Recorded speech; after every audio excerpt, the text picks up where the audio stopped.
dengan KA. Yang kedua, menyebutkan contoh penerapan KA dalam kehidupan sehari-hari. Yang ketiga, menjelaskan secara sederhana cara kerja KA. Yang terakhir, menunjukkan sikap bertanggung jawab dan etis dalam menggunakan teknologi berbasis KA. Inilah tujuan pembelajaran kita hari ini. Ada yang sudah tahu apa itu kecerdasan artifisial, anak-anak? Ada yang sudah tahu? Belum? Nah, baik. Ibu akan menjelaskan apa itu kecerdasan artifisial.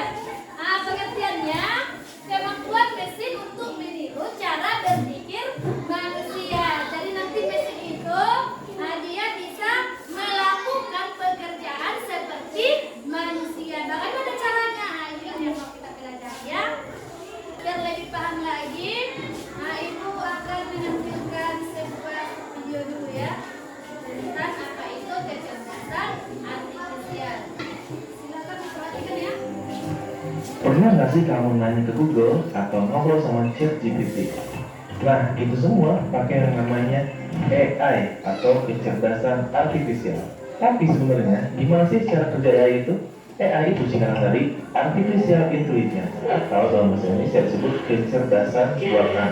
Artinya, komputer atau mesin yang bisa berpikir dan belajar seperti manusia. Tapi itu aja, bukan mikir beneran kayak otak kita ya. AI bisa pintar karena dia dilatih dengan banyak data dan dari situ dia belajar mengenali pola. Misalnya ini, kamu kasih ribuan foto kucing ke komputer, lama-lama dia ngerti dan membedakan mana itu kucing, mana itu anjing, dan mana itu bukan hewan. Semakin banyak data yang dikasih, semakin pintar juga si AI. Cara kerja ini mirip kayak kamu belajar, makin melihat, makin hafal, makin ngerti. AI sekarang udah ada di mana-mana. Jika yang bisa tahu kamu sudah nonton video apa, atau interface HP kamu yang bisa membuat kata berikutnya pas kamu mengetik. Ini semua contoh AI dalam kehidupan sehari-hari, apalagi buat kamu yang masih sekolah. Tapi AI juga harus digunakan dengan bijak. Jangan semua tugas diserahkan ke AI. Nggak belajar malah rugi sendiri. AI itu cuma alat bantu, bukan pengganti otak kita. Sekarang, kamu udah tahu kan gimana cara kerja AI? Yuk kita belajar bareng dan dengan teknologi dari sekarang.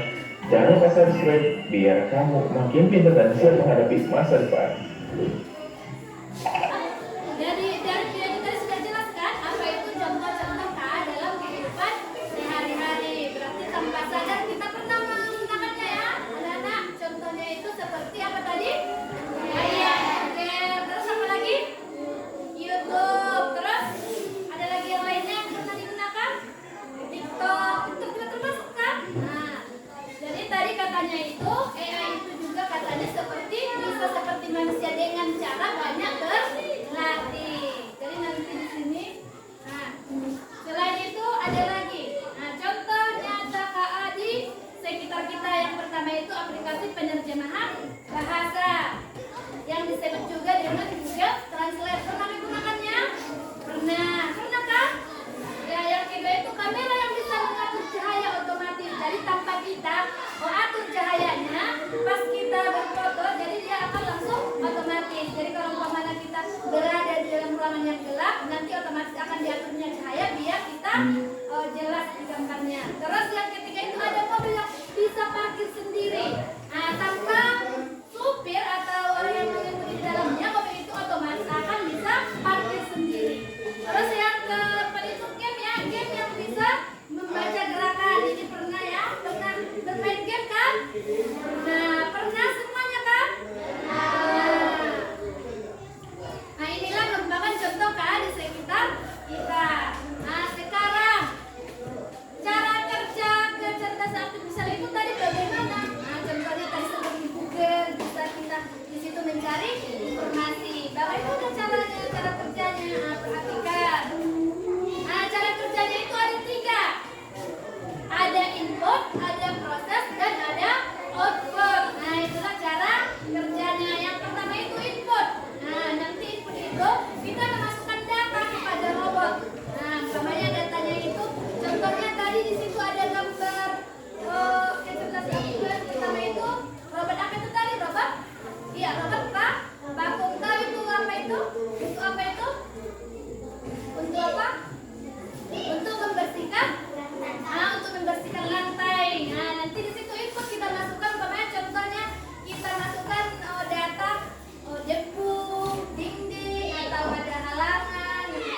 itu halangannya itu benda-benda yang menghalangi robot vakum tersebut. Terus yang kedua tadi itu ada proses. Jadi setelah kita memberikan data, nanti mesinnya itu akan memprosesnya, akan mengingat apa saja data yang kita berikan. Terus yang ketiga itu output, itu hasilnya. Nah, jadi nanti kalau misalkan seperti robot vakum tadi itu, maka hasilnya itu lantainya bersih. Nah, kita biar lebih paham lagi kita contohkan ya. Umpamanya contohnya di sini ibu robot. Ya, nanti anak-anak nanti ada ibu beritahukan atau ibu sampaikan ada satu siswa itu yang memberikan input tadi. Berarti input tadi data kan, memberikan data. Umpamanya contohnya berikan perintah, terserah perintahnya itu apa. Itu tadi data. Berikan perintah kepada robotnya itu biar robotnya itu tadi bisa memprosesnya. Contohnya tadi apa yang informasinya? Angkat tangan. Terus apa tadi? Angkat tangan, duduk misalkan, terus apa lagi?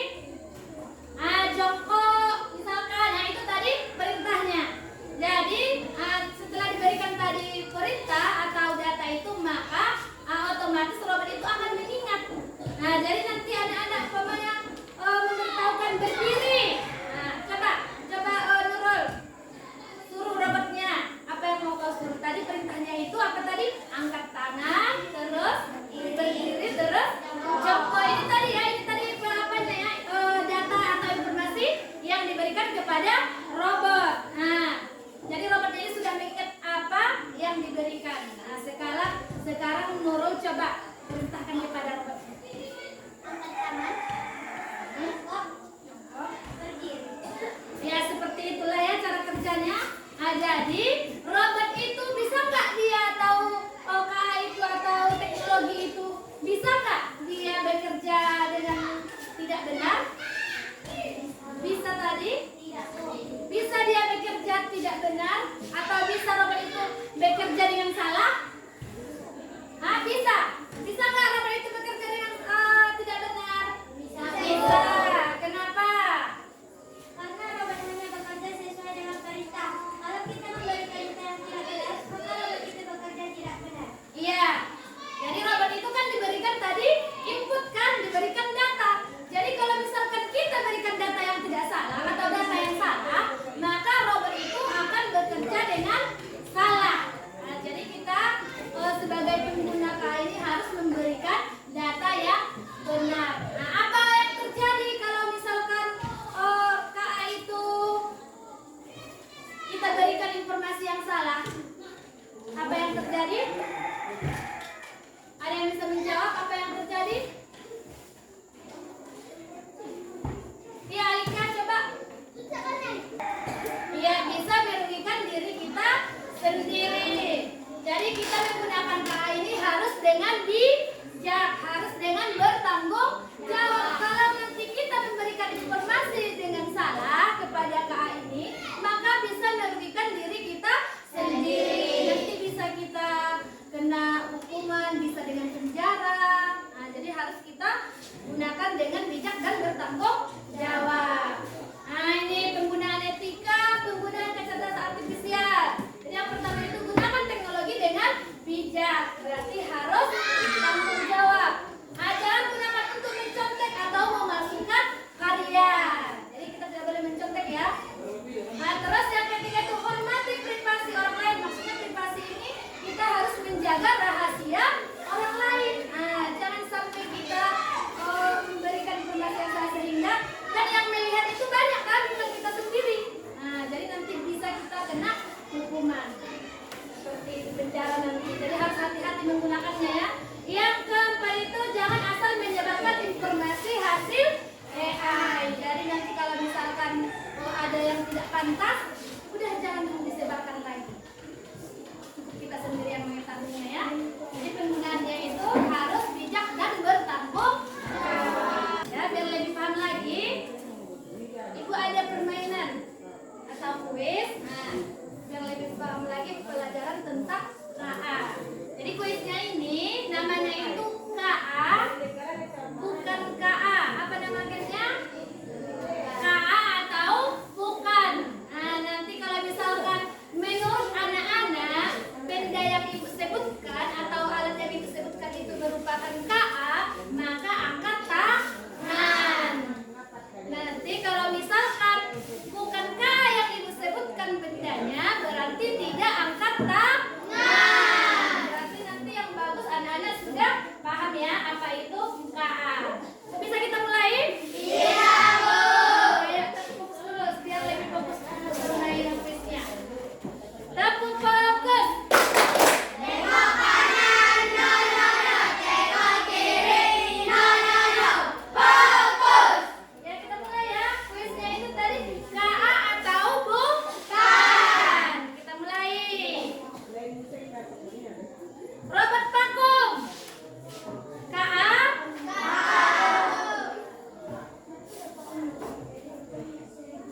P-nya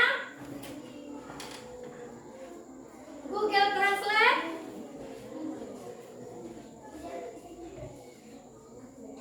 Mesin fotokopi otomatis. Kursi. Berarti sudah paham ya? Iya, tepuk tangan untuk kita semuanya. Ya, setelah ini Ibu akan memberikan lembar kerja beserta juga ada LKPD. Bagian dulu kelompok 1 mana? Ini kelompok 1. Tadi sudah duduk berdasarkan kelompok kan? Kelompok 2? Kelompok 3? Coba perhatikan. Coba perhatikan lembar kerja peserta didiknya. Nah, di sini nanti kita isi nama teknologi KA yang kamu ketahui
mengisi air, mencuci, membilas, lalu mengeringkan pakaian. Outputnya pakaian bersih dan kering. Demikian dari hasil diskusi kami. Assalamualaikum warahmatullahi wabarakatuh. Waalaikumsalam warahmatullahi wabarakatuh.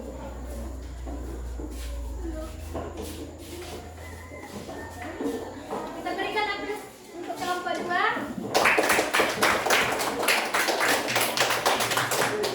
Ada yang mau ditanyakan atau ada kelompok lain yang mau bertanya? Ada? Ada yang mau bertanya?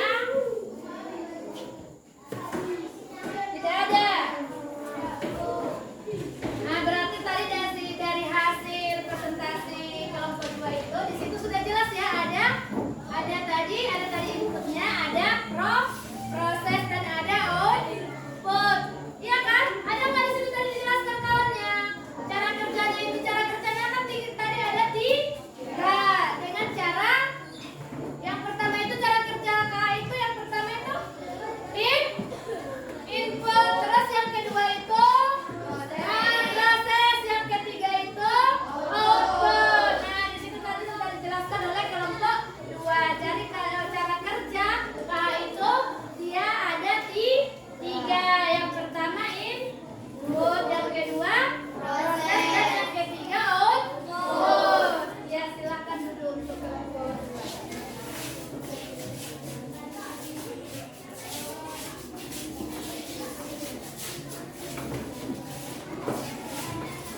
Berarti sudah paham ya anak-anak ya, apa itu KA dan bagaimana cara kerjanya. Nah, sekarang kita tanya dulu